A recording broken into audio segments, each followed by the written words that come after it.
एक आदमी रोजा रखता था, 5 मरतबा नहाता था। तो आदमी उससे पूछता था, भाई तुम नहाता का है? बोला भैया हमको बहुत गर्मी लगती है, हम नहा लेते हैं ना, बदन ठंडा हो जाता है। घर के बगले में नदी थी, जाके डुबकी लगाता था, निकल जाता था। वो दरअसल में वो नहाता नहीं था, वो नदी में डुबकी लगा के पानी पीता था। पानी पी के निकल जाता था। एक रोज बेटा फंस गया, लगाया डुबकी, मुंह खोला पानी पीने के लिए, टेंगड़ा मछली मुंह में घुस गई। तब सबको पता चला कि ये रोजा रख के नहाता नहीं था, बल्कि डुबकी लगा के पानी पीता था।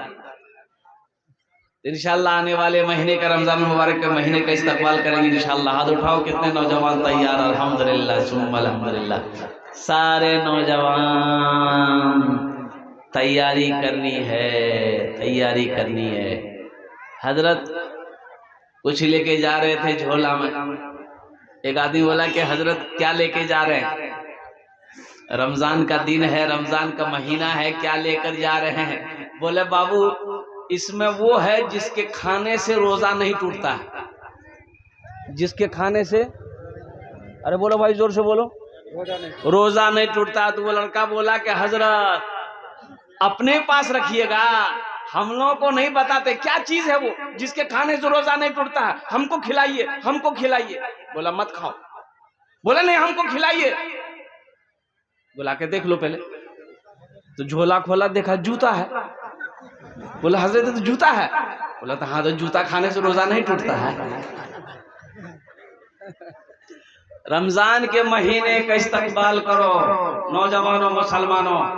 एक बात याद रखना, मौत पीछे खड़ी है, मौत बोल के नहीं आती है। जिंदगी की ना कोई वारंटी है ना कोई गारंटी है। ये जिंदगी कब खत्म हो जाए कहना मुश्किल है, लेकिन सुनो मौत की वारंटी है, मौत की गारंटी भी है।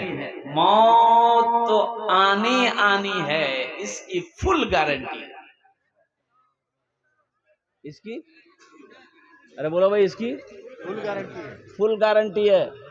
मौत आएगी, इसकी फुल गारंटी है, फुल वारंटी है। न जाने कितने बड़े बड़े बादशाह आए चले गए, न जाने कितने कितने बड़े बड़े हुक्मरान आए चले गए, न जाने कितने बड़े बड़े पहलवान आए चले गए, कुर्बान जाओ। न जाने कितने बड़े बड़े जमींदार आए चले गए, बड़ा बड़ा बादशाह आया, उनकी हवेली मौजूद है, आदमी नहीं। हजरत दानियाल अलैहिस्सलाम अल्लाह के पैगंबर थे। हजरत दानियाल अलैहिस्सलाम, हजरत दानियाल अलैहिस्सलाम के जमाने में जो बादशाह था, उनकी उम्र थी 1300 साल। कितनी साल? 1300 साल वो बादशाह हुकूमत किया। 800 बियाह किया, 12,000 बच्चा पैदा किया। ओ बाबा हो, इधर मेले लगा दे। लेकिन कुर्बान जाओ, जानते हो ऐशो इशरत की जिंदगी में बादशाह पड़ गया। दुनिया की मोहब्बत में पड़ गया, दुनिया की रंगीनियों में पड़ गया, गद्दी के नशे में चूर था। अल्लाह की जब पकड़ होती है ना, एक बात याद रखना, अभी अमेरिका में अल्लाह की पकड़ हुई कि नहीं हुई? अरे बोलो ना, पूरा अमेरिका दहल गया। सुपर पावर अमेरिका नहीं है। अमेरिका को कहना पड़ा कि नहीं नहीं, सुपर पावर न हम नहीं है, सुपर पावर कोई और है, उसी का नाम अल्लाह है। सुपर पावर मेरा सिर्फ अल्लाह है। अरे हफ्ता नहीं 10 दिन तक आग लगती जलती रह गई, अमेरिका को जलाती रह गई। टेक्नोलॉजी फेल हो गया, समंदर का पानी खत्म हो गया, लेकिन आग बुझने का नाम नहीं। आग बुझती कैसे? दुनिया का किसी इंसान का लगाया हुआ आग नहीं था, ये अल्लाह की तरफ से था, ये आसमानी आग था। ये आग को बुझाएगा कौन? आसमान वाला ही बुझाएगा, वो मेरा अल्लाह बुझाएगा। कुर्बान जाओ। तो अमेरिका के लोग जब परेशान हो गए, टेक्नोलॉजी जब फेल हो गई, लोग हाहाकार बाबीला मचाने लगे।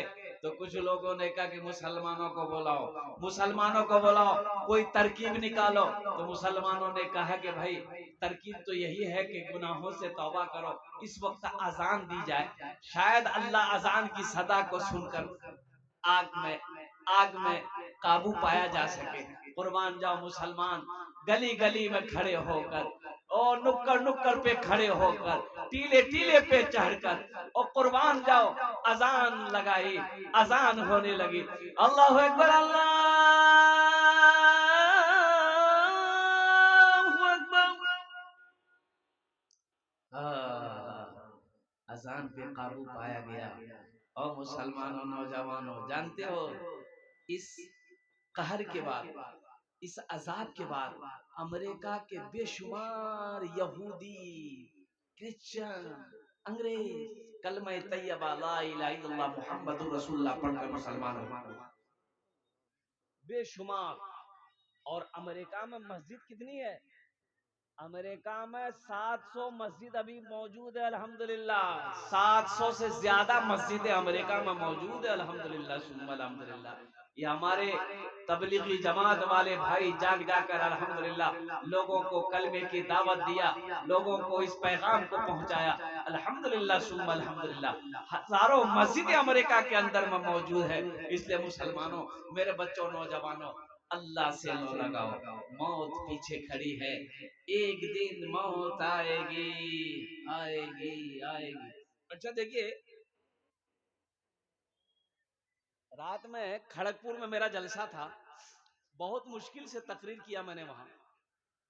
उस जलसे वाले को भी मना किया, भाई तबीयत सही नहीं, छोड़ दीजिए, नहीं माना। 4 महीना पहले का डेट लिया हुआ था। जलसा जब खत्म हो गया, रुखसत करने के लिए कमेटी वाले लोग आए, वो यूं समझ लिए कि आधा मोहल्ला आ गया, सब गाड़ी में आके बिठाया, सब मुसाफा किया, सलाम किया, चला गया। तब मुझे याद आया कि आहा, देखो ये दुनिया है, ये लोग यहाँ तक, गाड़ी तक आया, रुखसत करके चला गया। एक दिन आएगा, जनाजा उठेगा, कब्रिस्तान तक लोग लेकर जाएंगे, कब्र में डालेंगे, मिट्टी डालकर लोग अपने अपने घर को चले जाएंगे। फिर हम होंगे, मेरा आमाल होगा, अल्लाह के फरिश्तों का सवाल और जवाब होगा। इससे बड़ा सबक और क्या हो सकता है?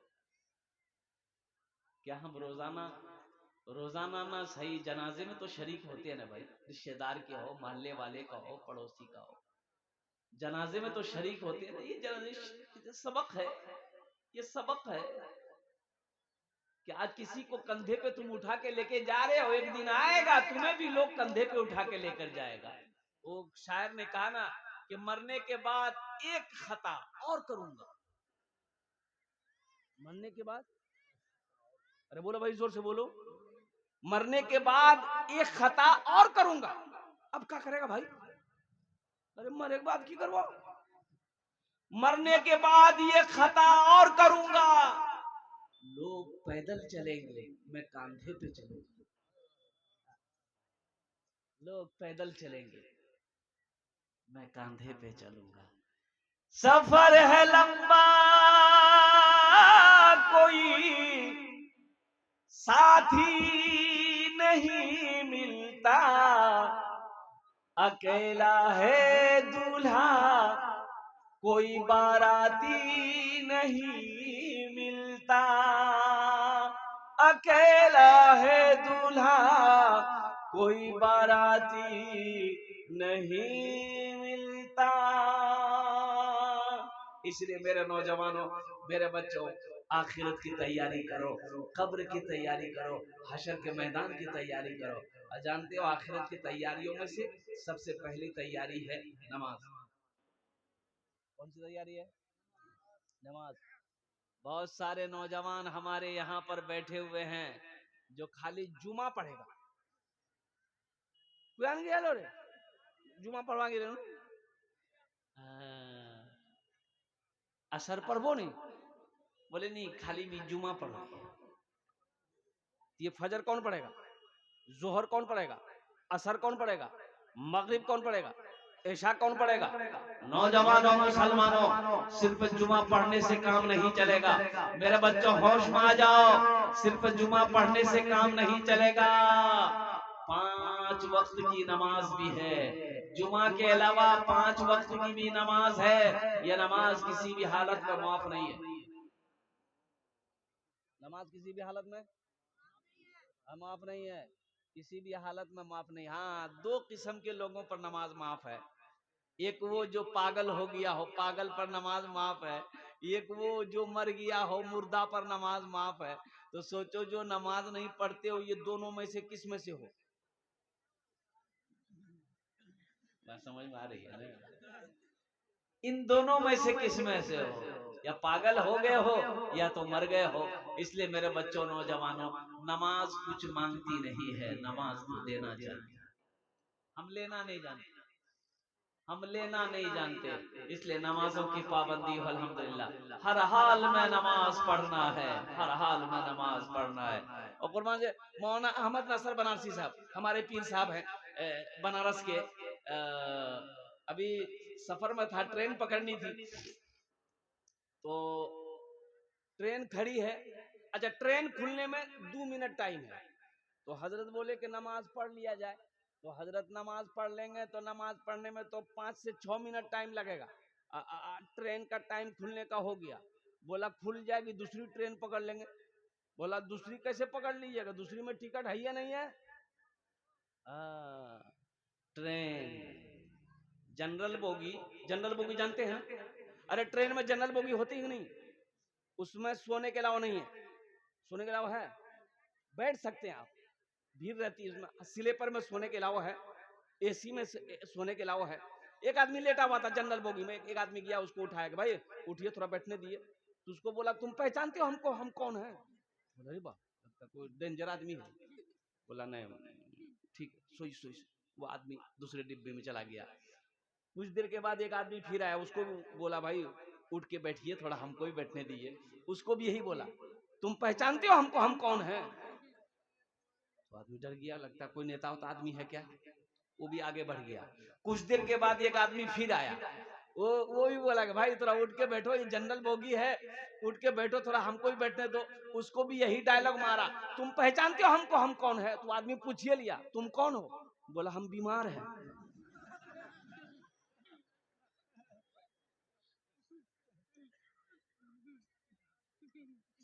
नमाज को पढ़कर देखो, अल्लाह तकदीर बदल देगा। पढ़कर देखो, जिंदगी बदल जाएगी।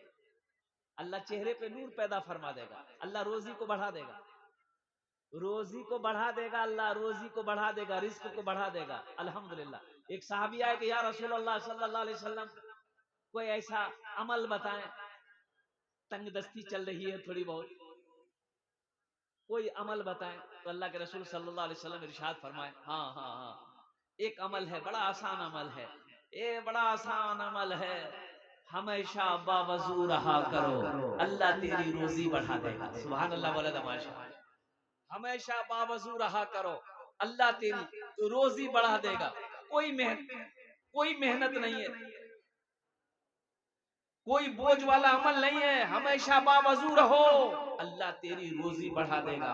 और एक फायदा ये भी है कि हमेशा बावजू रहोगे तो इंशाअल्लाह बाजमात नमाज मिल जाएगी, नमाज कज़ा नहीं होगी। वजू में क्या फर्ज है? अरे जल्दी बोलो।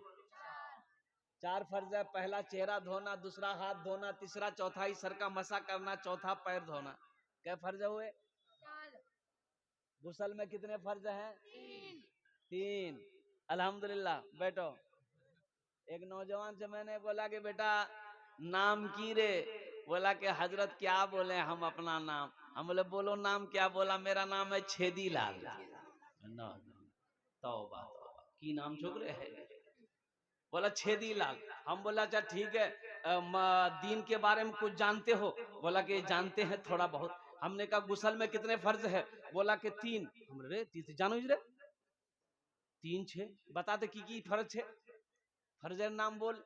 तो नौजवान बोला कि पहला बाल्टी, पहला तौलिया, दूसरा साबुन, तीसरा। बेकार जिंदगी को तू अपनी सवार ले, बेकार जिंदगी को तू अपनी सवार ले, तौबा का दर खुला है खुदा को पुकार ले, तौबा का दर खुला है खुदा को पुकार ले, खुदा को पुकार ले। इंशाल्लाह मेरे बच्चों, गुस्ल में 3 फर्ज हैं। पहला फर्ज कुल्ली करना, दूसरा फर्ज नाक में पानी डालना, चौथा फर्ज सर से लेकर पैर तक पानी बहाना। ये 3 फर्ज गुस्ल में है। वजू में 4 फर्ज हैं। गुस्ल नहीं होगा नमाज नहीं होगी, गुस्ल नहीं होगा कुरान छू नहीं सकते हैं, गुस्ल नहीं होगा पाकी हासिल नहीं हो सकती है। इसलिए इन बातों पर अमल करने की कोशिश करना। इंशाल्लाह अमल करोगे, हाथ उठा अल्हम्दुलिल्लाह। बस बड़ी तरीके से हजरत मौलाना अब्दुल हक मुहद्दिस देहलवी रहमतुल्लाह अलैह फरमाते, सुनो एक बात याद रखो, हमेशा खुश रहो, हमेशा मुस्कुराते रहो, अल्हम्दुलिल्लाह सुम्मा अल्हम्दुलिल्लाह। और अल्लाह दौलत दिया, माल दिया, पैसा दिया, खर्च करते रहो। मदरसा हो, मस्जिद हो, गरीब हो, मिस्कीन हो, यतीम हो, बेवा हो, कोई भी हो, अल्लाह दौलत दे, अल्लाह पैसा दिया है, भूखा मिले खाना खिला देना, कुर्बान जाओ। 1 रुपया है सदका कर दो, इंशाल्लाह पूरी दुनिया घूम कर आ जाओ, तुम्हारे साथ हादसा नहीं हो सकता। बात समझ में आ रही है? सदका जो है ना बला को टाल देता है, बला नाजिल नहीं हो सकती, सदका उसे हटा देता, हट जाओ। और सुनो, सदका करके घर से निकलो, एक्सीडेंट नहीं होगा। एक्सीडेंट अब 200 की स्पीड से थपाची चलाओगे तो एक्सीडेंट नहीं होगा। एहतियात से चलाओ, सदका करो, सदके में बरकत है। एक नौजवान अपनी उंगली पकड़कर हजरत अब्दुल हक मुहद्दिस देहलवी रहमतुल्लाह अलैह के पास आया, बोला हजरत दवाई काम नहीं कर रही है, ये हाथ लग रहा मेरा कट के गिर जाएगा, दवाई काम नहीं कर रही है, दवा करते करते मैं थक गया, हजरत दम कर दीजिए। बोला ठीक है अभी ठीक हो जाएगा। हजरत दम किए, बोला ठीक हुआ, आराम मिला, बोला कोई आराम नहीं मिला। हजरत फिर दम किए, बोला आराम मिला, बोला हजरत आराम नहीं मिला। हजरत फिर दम किए, फिर पूछा कि आराम मिला, कहा कि हजरत एकदम आराम नहीं मिला है। तो हजरत बोले कि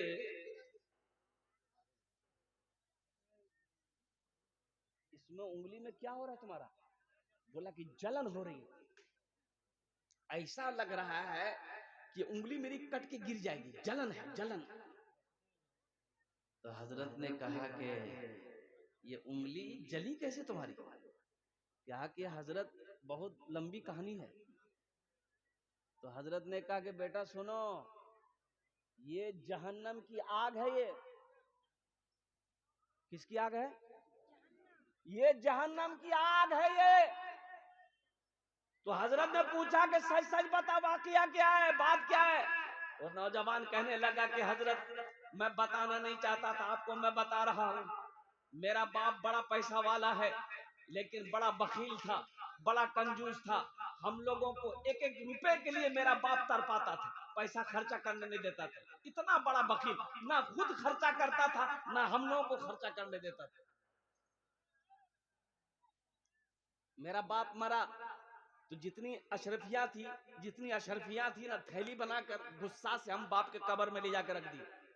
जब जिंदा में हम लोगों को खर्चा करने नहीं दिए, इस पैसे को बचा बचा के मोहब्बत करके आप रखे, ये पैसा कब्र में आप ही के साथ जाएगा। बोला हजरत वो थैली ले जाकर कब्र में बाप का रख दिए, मिट्टी डाल के बराबर कर दिए। कुछ दिनों के बाद फिर सोचे क्या, हाँ वो पैसा बेकार अशरफी बाप के कब्र में रख दिए हैं, कोई फायदा नहीं, बर्बाद हो जाएगा, गुस्सा अच्छी बात नहीं है।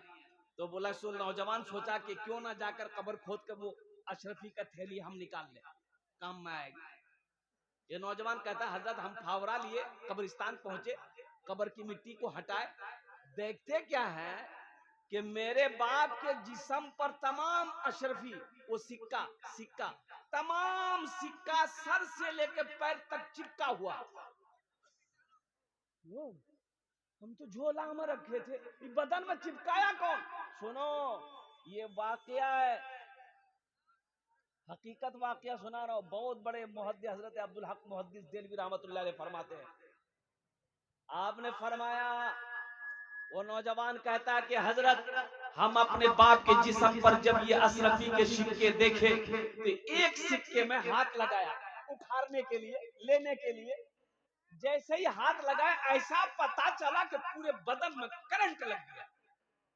हाथ हटाया, बस उसी वक्त से ऐसा लग रहा हजरत कि हाथ मेरा कट कर गिर जाएगा। तो हजरत अब्दुल हक मुहद्दिस देलवी रहमतुल्लाह अलैह फरमाते हैं, फिर तुमने क्या किया? कहा कि हजरत किया क्या, कब्र की मिट्टी बराबर करके हम घर भागे, ना रात को नींद है ना दिन को चैन है, डॉक्टर इलाज करते करते थक गया है। तो हजरत अब्दुल हक मुहद्दिस देलवी रहमतुल्लाह अलैह फरमाने लगे कि ये दोज़ख का आग है, इसका इलाज कोई नहीं, एक इलाज है, इसका इलाज है आंसू। इसे अगर बुझा सकता है तो आंसू ही बुझा सकता है। अल्लाह की बारगाह में रो और जो आंसू निकले उसे उंगली में लगाओ,